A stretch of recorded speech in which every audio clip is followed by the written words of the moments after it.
another thing I'm curious about is what are the aspects that make up a good job for a college head coach? What's the top of your priority list?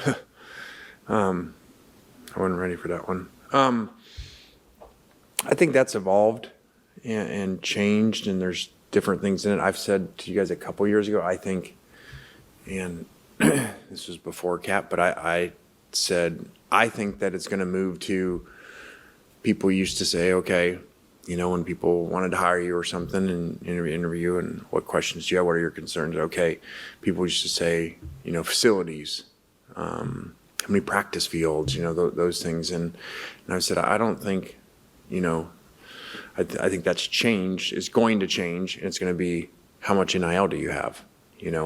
When it was all collective, how is your collective? How's it run? How much do you have? Because that's before this, that was the salary cap, meaning that's how much money you're going to have.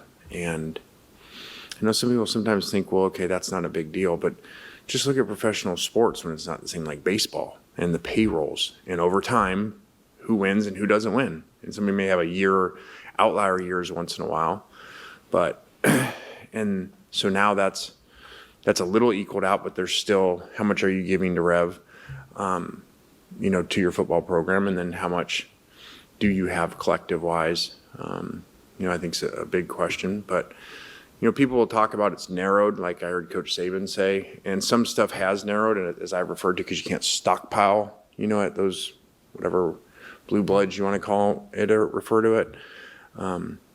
But there's still things there that you're still going to struggle to beat those guys, because kids are still recruited and they see size of stadiums and tradition and Heisman's and national championships and then your location, to talent. So I think all those are in there, but it's slid a little time over, I think when that question probably early was that what is your assistant coach's pool? Now is what is your player pool?